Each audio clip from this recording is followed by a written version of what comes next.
अच्छा सर, ये बताइएगा आपका एक्सपीरियंस कुन इमिग्रेशन के साथ कैसा रहा और मुफ्ती जुनैद और उनकी पूरी टीम को और उनकी कंपनी को आपने कैसा पाया? बहुत अच्छा एक्सपीरियंस रहा अल्हम्दुलिल्लाह। और 2017 में मैंने स्टार्ट किया था अपना देखना कनाडा के लिए, और उसमें काफ़ी सारी जगह ठोकरें खाई और उम्मीद भी छोड़ दी। तो बाहर मेरी सिस्टर रहती है कनाडा में, उसने किसी कनाडा के ग्रुप पे के ने इमिग्रेशन के बारे में पढ़ा और उसने अपनी पूरी रिसर्च करी, और उसके बाद उसने मुझे रेफ़र किया कि इधर उधर की ठोकरें मत खाओ, इधर खाओ। तो जो हमारी फर्स्ट मुलाकात थी और उसमें ही मुफ्ती साहब ने मुझे बिल्कुल स्ट्रेट फॉरवर्ड बता दिया, तो हमारा केस इस तरह का है, टिपिकल है, कॉम्प्लिकेटेड है, लेकिन हम मेहनत करेंगे तो हो जाएगा।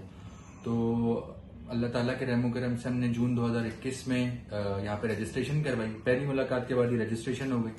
नवंबर में अल्हम्दुलिल्लाह इन्विटेशन आ गया SINP का। अब SINP इटसेल्फ बहुत चैलेंजिंग और बहुत मुश्किल डॉक्यूमेंटेशन मांगता है, तो उसमें भी मुझे थोड़ी सी भी प्रॉब्लम नहीं होनी थी। मुफ्ती साहब है ना, मुफ्ती साहब खुद भी बहुत कोऑपरेटिव है। मुफ्ती साहब बिल्कुल स्ट्रेट फॉरवर्ड बात करते हैं। बहुत सारे लोगों को उनकी बात बुरी लगती है, क्योंकि वो बिल्कुल स्ट्रेट फॉरवर्ड बिल्कुल सच बात करते हैं।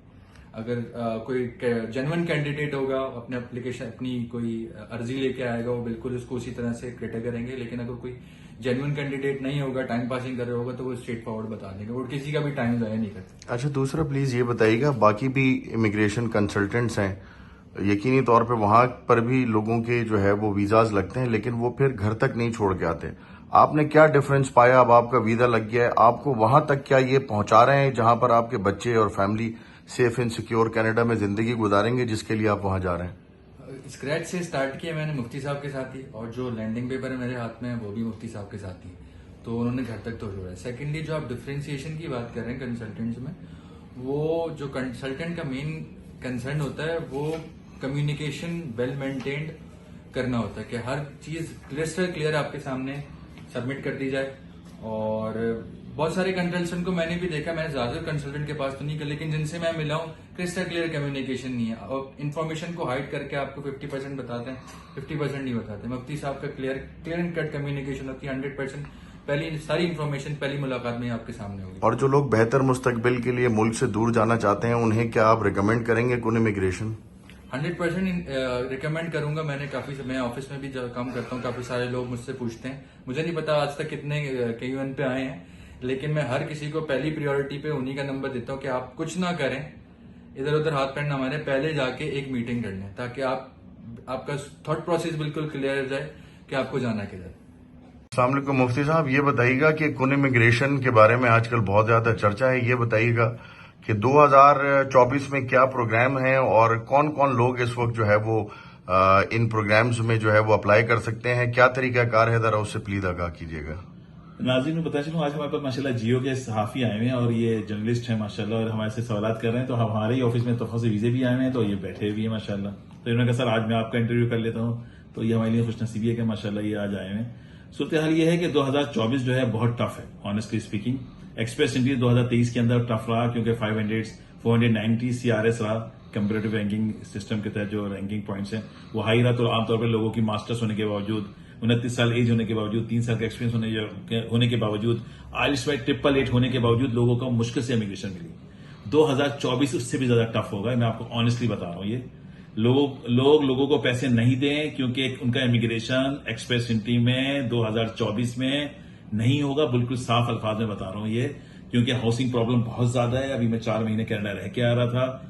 एक मकान जो है, जो मैंने पहले भी बताया लोगों को, जो $800 का मकान था बेसमेंट, वो $2400 में जा रहा है, इस वक्त $2600 में जा रहा है। लोग गवर्नमेंट कैप कर दिया है स्टूडेंट्स को। अभी 21 जनवरी 2024 को अनाउंसमेंट आ गई है, तमाम स्टूडेंट वीजे रोक दिए गए हैं। इस लिहाज से किसी को भी कोई पैसा नहीं दीजिएगा, अपने पैसे संभाल के रखिएगा। रोजाना मेरे पास इमिग्रेशन के इश्ताहारात आ रहे हैं फेसबुक पे, और हजारों लोग बस लोगों को बेवकूफ बनाने। अब आपको नया तरीका सिखाएंगे बेवकूफ बनाने का।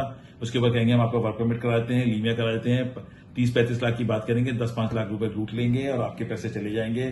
प्लीज गुजारिश है तमाम नाजरीन से, अपने पैसे बचाइए और अपने पैसे जाया होने से बचाइए। वो भी लाखों की अमाउंट जो है आपके जाया हो जाती है इमिग्रेशन की। अच्छा सर, ये बताइएगा, जो 30 साल से 32 साल के जो लोग हैं और मास्टर्स किए हुए हैं, 8-10 साल का तजर्बा है, को बुनियादी चीजें बताएं, उनको क्या क्या जरूरियात हैं, कौन सी डिग्रीज उनको चाहिए, उनका क्या वर्क एक्सपीरियंस होना चाहिए, और क्या चीजें वो आपके पास लेकर आए तो वो जो है वो बासानी जो है वो मूव कर सकते हैं?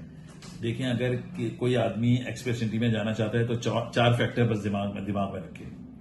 उसकी एज जो है अगर 2930 है, आइडियल एज है। उसके आईलेट्स में अगर 8 आए हैं, उसकी सिलेक्शन आसानी से हो जाएगी। उसके बाद मास्टर्स डिग्री हो और उसके बाद 3 साल का एक्सपीरियंस है। ये एक्सप्रेस एंट्री का बेसिक क्राइटेरिया है आपको क्वालिफाई करने का। इसके बाद अगर आप किसी पीएनपी प्रोग्राम में जाना चाहते हैं तो सस्केचुएन प्रोग्राम जो है वो बेस्ट है। उसमें आपको जॉब ऑफर नहीं चाहिए होती। बाकी तमाम पूर्वोत्तर में ब्रिटिश कोलंबिया नॉट पॉसिबल। उसके बराबर में अल्बर्टा आ जाता है, नॉट पॉसिबल। उसके बराबर में सस्केचुएन प्रोविंस है, यस पॉसिबल, सिलेक्टेड पीपल। उसके बाद मैनिटोबा आ जाता है। सिर्फ रिलेटिव्स, जिनके रिलेटिव्स हों उनका काम होगा। कोई दोस्त को अगर लेटर देता है तो उसके 50 पॉइंट बनते हैं, उसके ऊपर भी नहीं होगा। लोग बेवकूफ बनाते हैं, हम आपका मैनिटोबा में करा देंगे, कहीं नहीं होता। उसके बाद ओंटारियो आता है, उसके बाद क्यूबेक आता है, उसके बाद 4 छोटे प्रोविंसेस आते हैं, न्यू ब्रंसविक, न्यू फाउंडलैंड,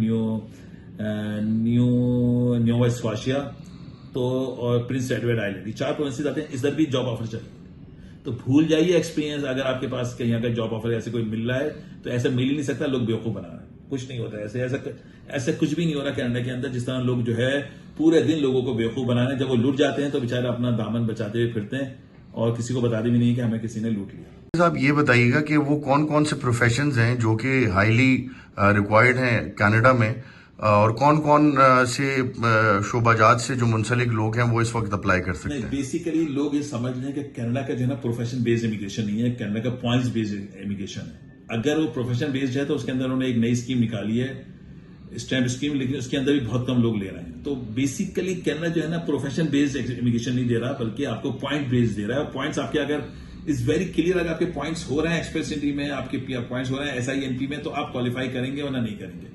अब जो सस्केचुएन के अंदर point based plus profession based भी है, क्योंकि उन्होंने कुछ कैटेगरी के अंदर इमिग्रेशन दे रहे हैं और कुछ कैटेगरीज में नहीं दे रहे। तो लिहाजा आप जब किसी कंसल्टेंट के साथ रजिस्ट्रेशन कराएं तो आप ये नोट कर लें कि क्या मेरा प्रोफेशन उस लिस्ट में है या नहीं है जिसमें ये केस लेने जा रहे हैं। लेकिन आमतौर पर 99% प्रोफेशन बताते ही नहीं है कंसल्टेंट, और हाइड कर जाते हैं क्योंकि उन्हें पैसे चाहिए होते हैं। तो आपको किसी कंसल्टेंट के पास जाने की जरूरत नहीं है। आप गूगल पे जाइए, लिखिए SINP लिस्टेड प्रोफेशंस, तो आपके पास वो प्रोफेशन आ जाएगा जिसमें आप काम कर रहे हैं। तो अपने प्रोफेशन को चेंज मत कीजिएगा वरना जिंदगी भर रोएंगे, क्योंकि कंसल्टेंट आमतौर पर लोगों के प्रोफेशन चेंज करवा देते हैं। एक बार अप्लाई कर देंगे तो वो प्रोफेशन आपका हमेशा वही रह जाएगा। बाद में कभी अपॉर्चुनिटी आई तो भी आप अपने सच्चे प्रोफेशन के साथ आगे नहीं बढ़ सकेंगे। सर आखिरी सवाल ये कि कुछ लोग हैं जो कहते हैं कि पॉइंट्स टेबल पे वो पूरा नहीं उतरते, लेकिन उनके पास पैसे की रवानी है और वो पैसा देकर जो है वो जाना चाहते हैं, तो उनके लिए क्या फिर आसानी है? सबसे अच्छा उनके लिए इस वक्त हमारे पास स्टार्टअप वीजा आया हुआ है अल्हम्दुलिल्लाह, और EB2 NIW USA के ग्रीन कार्ड आया हुआ है। वो हम अगर हाईली प्रोफेशनल है तो हम उनको ले जाते हैं EB2 NIW के अंदर। और अगर वो बिजनेसमैन लोग हैं और अगर इनोवेटिव आइडियाज में जाना चाहते हैं तो हमारे पास इस वक्त 25 साल के अंदर मेरे लाइफ में सबसे अच्छा प्रोग्राम है ये, आपको मैं बिल्कुल ऑनेस्टली बताऊं लोगों के लिए, जिस कॉल्ड स्टार्टअप वीजा। आप बिलीव करें, मैंने अपनी जिंदगी में इससे अच्छा प्रोग्राम नहीं देखा। स्टार्टअप वीजा में आप लोग एनरोल कराइए अपने आप को, इज्जत से जाइए PR के ऊपर, इज्जत से वहां रहिए। अल्हम्दुलिल्लाह किसी आदमी के हाथ आगे बेवकूफ बनने की जरूरत नहीं है। मैं दुनिया का वो वाहिद कंसल्टेंट हूं जो सबसे कम पैसे ले रहा हूं स्टार्टअप में। मैं आपको बिल्कुल ऑनेस्टली बता रहा हूं, मैं चैलेंज करता हूँ कोई मुझसे कम पैसे नहीं ले रहा पूरी दुनिया में, not only in Pakistan, not only in Asia. मैं सबसे कम पैसे लेके लोगों को स्टार्टअप वीजे में अपॉर्चुनिटी दे रहा हूँ। आप आइए हमारे पास, अल्हम्दुलिल्लाह। मैं ये नहीं कह रहा मेरे पास आइए, जहां भी आपका काम हो रहा है वह इंडोर्स कर लीजिए। मैं लोगों से शुरू में बहुत कम पैसे लेता हूँ, लेकिन एक बार याद रखिएगा जो रजिस्ट्रेशन हो गई ना अमाउंट की, वो नॉन रिफंडेबल हो गई, क्योंकि मैं अपना टाइम खर्च कर चुका, एक कॉन्ट्रैक्ट साइन हो चुका। तो हम रजिस्ट्रेशन में बहुत थोड़े से पैसे लेते हैं, बहुत मामूली सी रकम होती है, लेकिन जो आदमी रजिस्ट्रेशन करा के चला जाता है फिर वो पैसे नॉन रिफंडेबल होते हैं। तो लिहाजा इस बात का ख्याल रखें कि इसमें कोई यानी ये नहीं है कि आप आए रजिस्ट्रेशन कराए फिर दूसरे दिन आए, इस तरीके से काम नहीं हो सकता। तो आप हम भी इंसान हैं, हम भी बशर हैं, हम भी चीजें कर रहे हैं। तो लेकिन आप एक चीज सोचिए, हाँ आप 100 बार आइए, 100 बार मैं खिदमत करने के लिए हाजिर हूं।